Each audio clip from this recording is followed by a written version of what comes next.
Tulsi, thank you for taking time to come on my little show this morning. I love you, and I was just saying, I like so many tens, if not hundreds of millions of Americans, as having a really hard time processing all of this. I'm having a not only a crisis of faith, but I feel like a little bit of a crisis of patriotism. And first and foremost, I just want to ask you how you're feeling. Not only are you a very important figure in our administration in our country, but this has personally impacted you. Charlie was a close friend of yours, and Yeah. he was also, very integral in so many things in your life and your career. How are you feeling personally? Yeah, Megan, it's good to see you. I just want to make sure. Can you hear me okay? Can hear you great. It's been obviously a very difficult time, to say the least. Um, Flood of emotion and different feelings since Charlie was killed on September 10th. But ultimately, what I have found to be so incredible and so awesome and really the most powerful testament to Charlie as a person, Charlie's heart, the mission that he dedicated his life to, his love for Jesus Christ is what has come from the ashes here in the wake of his assassination. To see people from all different backgrounds, all across the country, small town squares. I've gotten so many different pictures from people that I know personally who've been sending me the vigils that have been held in their own communities, their own college campuses, and of course in major sporting arenas. Yesterday, different football games, different concert arenas, both here in the United States and in other parts of the world. People in South Korea, people in the UK, people across Europe, people who may not have ever met Charlie Kirk, but who were deeply impacted and who recognize that Charlie Kirk would not have wanted anyone to go out in the street and riot and protest and conduct acts of violence. The response that we are seeing from people is a true reflection of how Charlie lived his life and how he communicated with people, how he treated people, and truly his mission, which was all really centered around love. Love for God and love for each other, love for our country, our Constitution, love for his family, and that's a really beautiful thing, and it's what inspires hope, is that there are countless numbers of people around the world who are now inspired in ways perhaps they never have been before, to reflect on their own lives, to recognize that none of us knows how much time that we have in this world and in this body. And so it is an important opportunity to take a step back and to really reflect and meditate and pray on how can I use my life in service to God to make a positive impact on others, to serve that higher purpose, to put service above self, because none of us knows when our time will come. Tulsi, I think obviously that's so important. And last night I had the honor of going with you to the Kennedy Center event, honoring the vigil, honoring Charlie Kirk. And one of the things you said that is impacting so many people, you had a friend text you saying that Charlie was all about peace and meeting in the middle and trying to have discussions. And you have a friend that said it didn't work, and you said it did. I was not that friend that texted you that, but I share this fellow friend's sentiments. I'm not in a mood to meet with the other side right now. I don't feel like I have it in me right now to find what unites us rather than divides us, because I do feel like there is legitimacy to the claim that the violence is being mostly aimed at our side.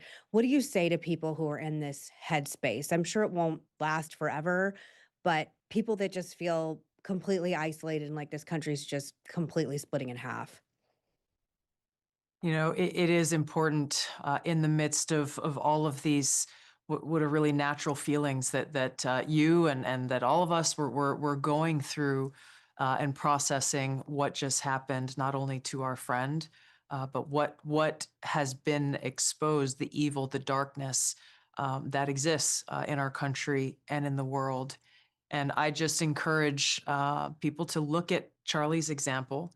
Look at the example set by people like Martin Luther King, those who have faced incredible adversity in their lifetimes and consistently, not a one-off, but consistently chose the path of love and respect and dialogue.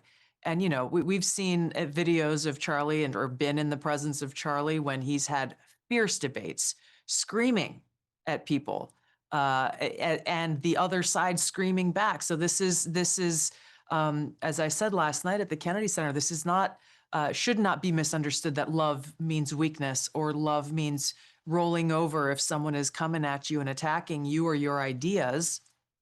Love is strength. Love is the most powerful thing. And it takes many different shapes. It is that strength and that courage that we must draw upon right now during a time where many may be confused about, what do I do now? How do I respond? How do I move forward? How do I engage with people?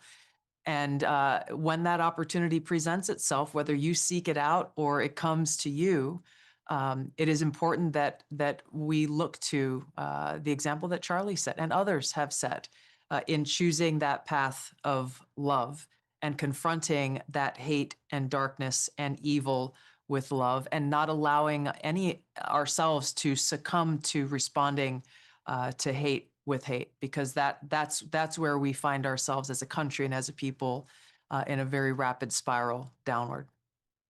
Can you tell me a little bit about what Charlie was like personally? I know you guys are very close friends. I saw our mutual friend Blake put a picture up of all of you guys at dinner. I think somewhat recently you were on the road with him a lot. I can remember you doing turning point events with him, and one at the University of Arizona that was just massive and had a huge, enormous thousands and thousands of people turn out. What was he like behind the scenes, and what was he like personally with you? He was incredibly kind. I really just got to know him over the last few years. There are others who've known him a lot longer than I have, but he welcomed me in like I was a member of his family, like we were longtime friends. And in the midst of one event to the next event and travel from here to there, or trying to grab a bite to eat in between things, Charlie was.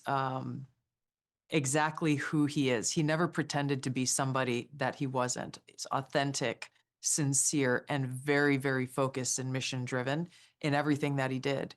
He looked beyond the boundaries that many others, especially in the political world, felt were the limits. And this was really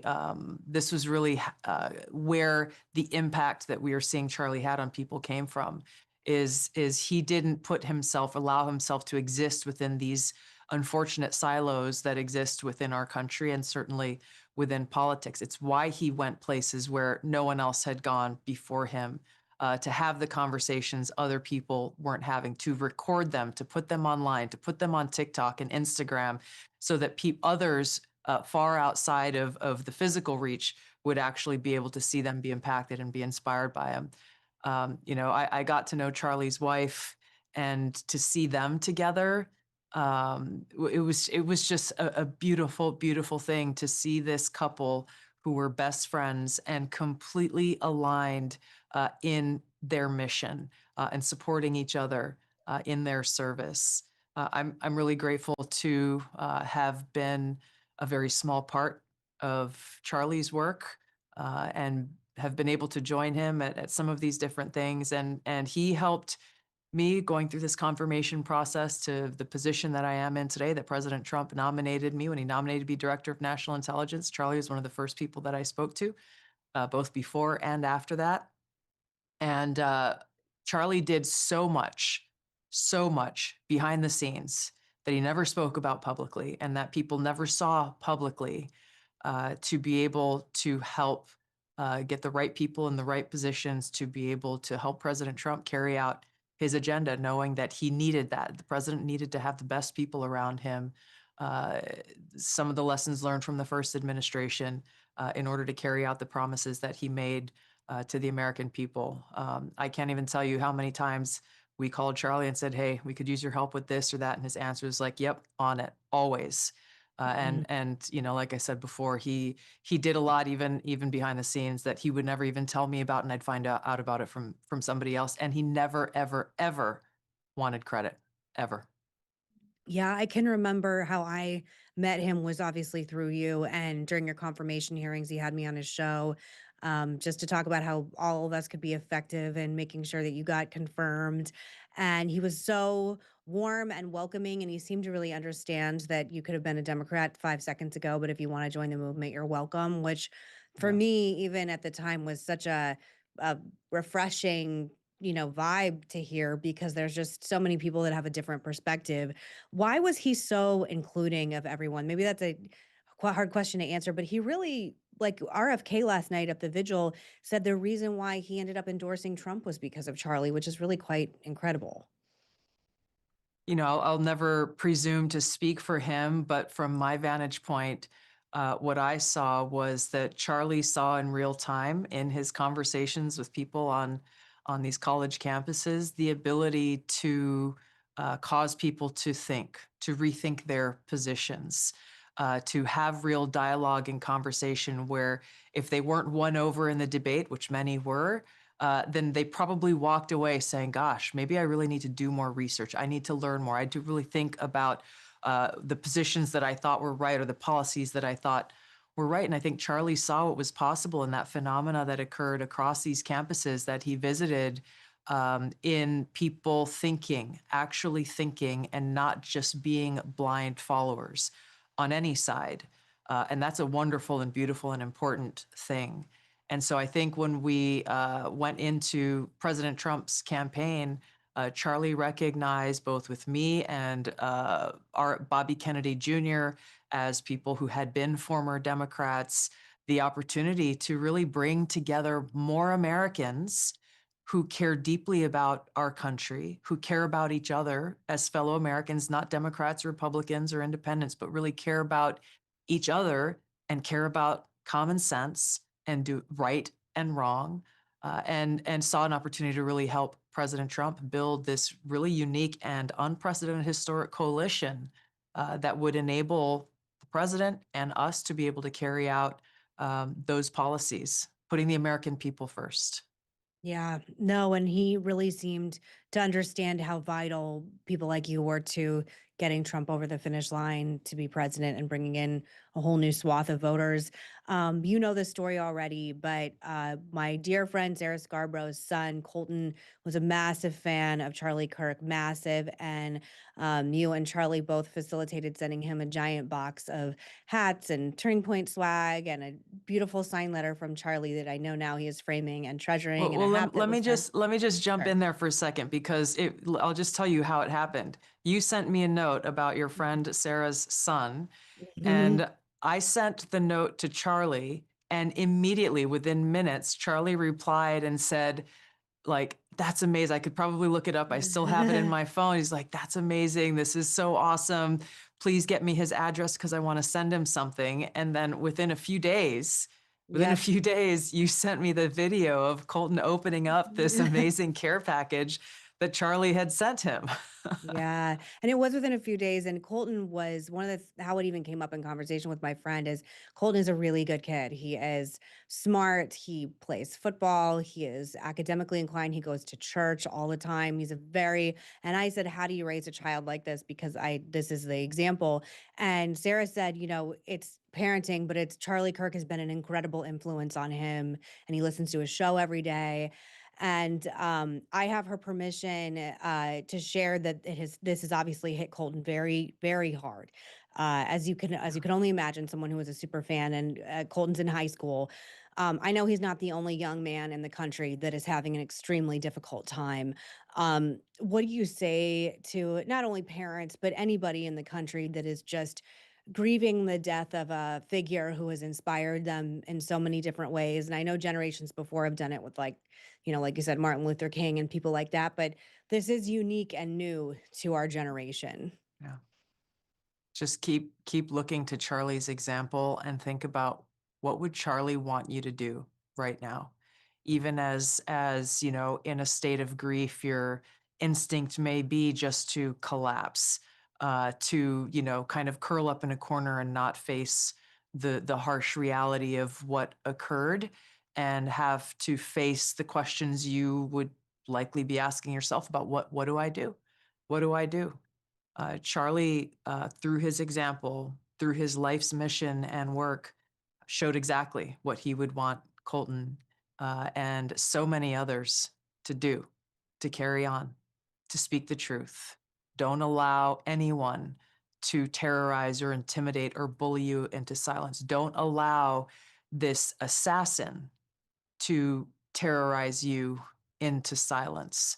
To make Charlie proud and happy would be to continue Charlie's work in whatever way, shape, or form that takes for any one individual to continue to be a defender of freedom, a defender of the Constitution, and to continue to have the kinds of conversations that Charlie had, where even if they start in a heated and fierce debate, walk away knowing that you treated each other with respect as children of God.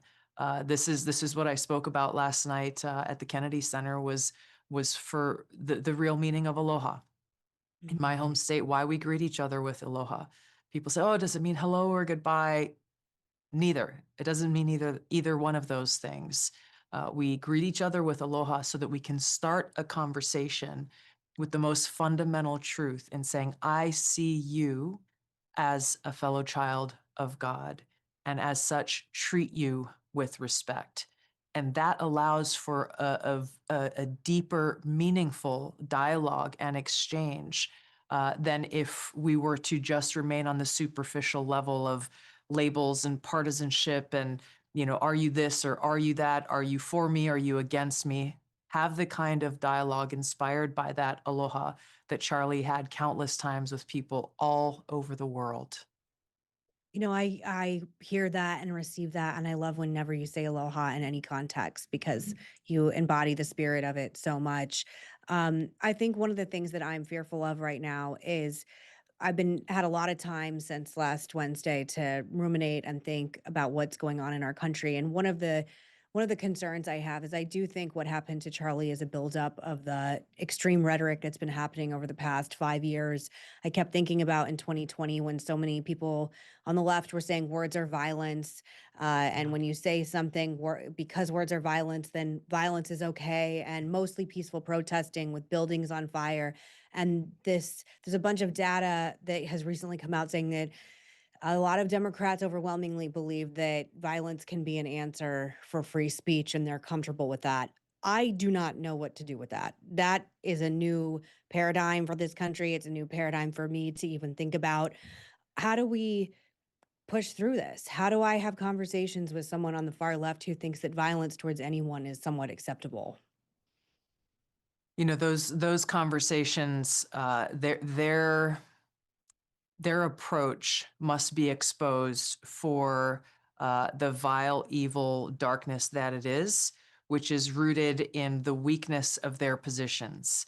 The reason why this is where they land, that they think that this is the approach that's necessary to censor those they disagree with or to silence them by some means, whether it's an act of violence or intimidation or bullying. It is obviously a very, very dangerous situation, and their approach must be defeated by the superior argument that's really rooted in the foundational principles of our country, of the vision that our founders had for us. And obviously, those who choose to resort to violence must be held accountable with the full force of the law. That accountability is essential. The answer is quite clear. Those who are being exposed for their weakness of their argument, those who are being exposed for the vile, evil darkness that they are embodying, the path that they have chosen, we have the responsibility and the opportunity to take action to expose them for what they are.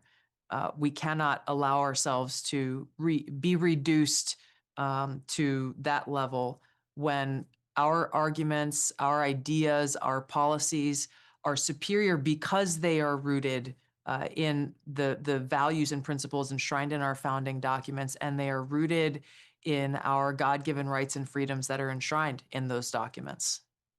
Are you surprised by how many people are grieving as hard as they are who didn't know Charlie? I even have friends, like I have a friend who's a Democrat who is just despondent over this because I think it is about Charlie, obviously, but it's also about a sickness in our Yeah, country and a sickness in our culture.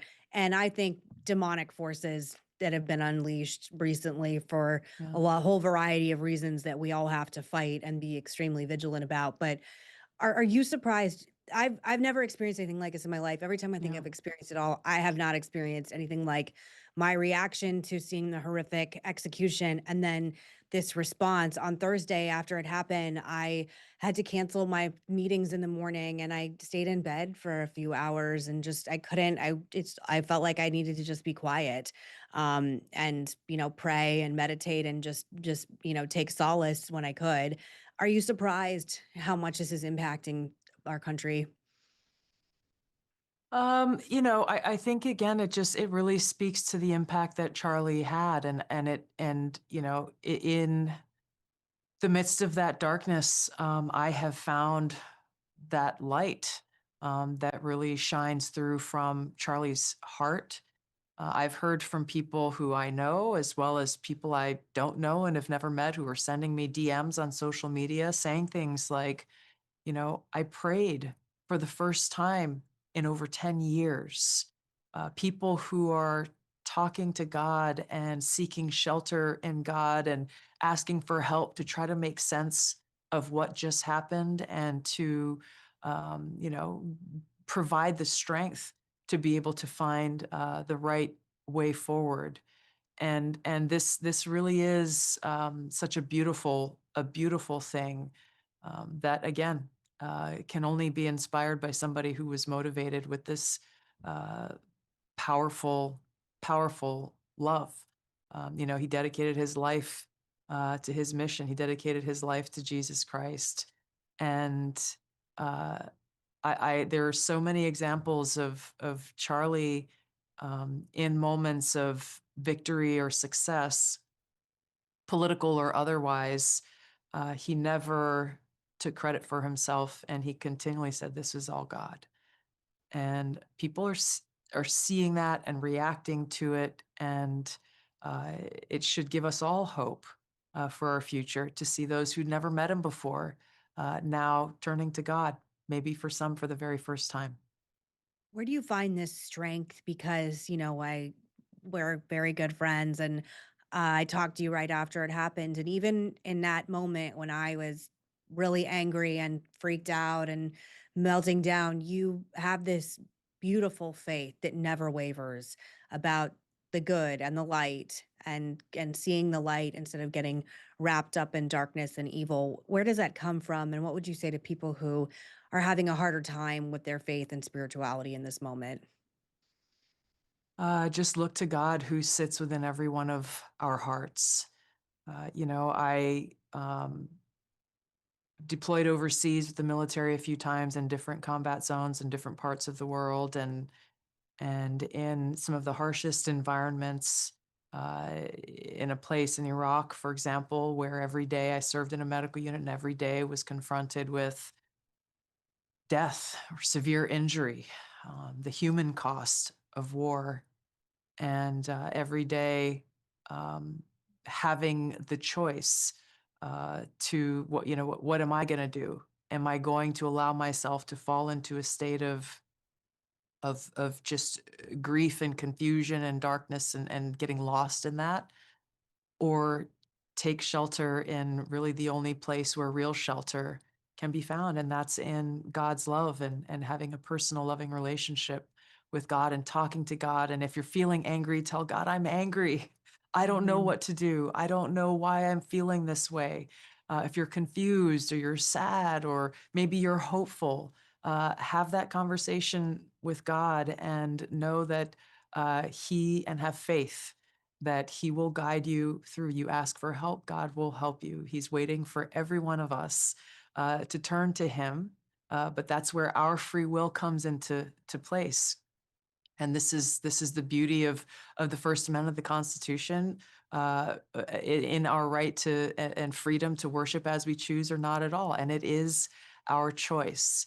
And so, not only in times of darkness and loss and tragedy, can we choose to turn to God to be our best friend, to hold our hand and love us as we find our way through with His light of love shining the way. But also, and I saw this in Charlie, is during times of success where it can be easy to get lost and kind of fall off the path in sadness and in happiness. Give praise and thanks to God and always hold Him close.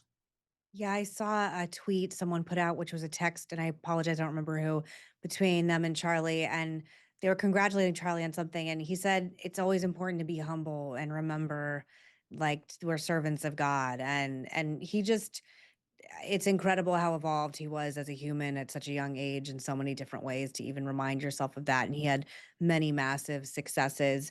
Tulsi, you are one of the busiest people on all of planet Earth. I really appreciate you taking time to come Thank you on the for show having me. today. I just want to tell you that I love you so much. You're so important to me. You're so important to this country. You bring hope and light in such darkness. And you make many sacrifices for this country as well, and I'm so grateful. And my life is so much brighter with you in it in so many different ways, always. And I just love you, and I just want Thank to you. thank you. I love you And back, Megan. You're my family. You know I this. know, I know. And I appreciate that even if I can't answer your texts and don't get a chance to call you for a while, I appreciate you always understand. Well, you normally do, but yes, I always remind myself that you're trying to save the world and make sure that nothing bad happens to the country, which is an incredibly important job. But I love you, and like I said, stay strong, and thank you for coming on, and thank you for your light this morning, and aloha. Thank you. Aloha. Thank you, Megan.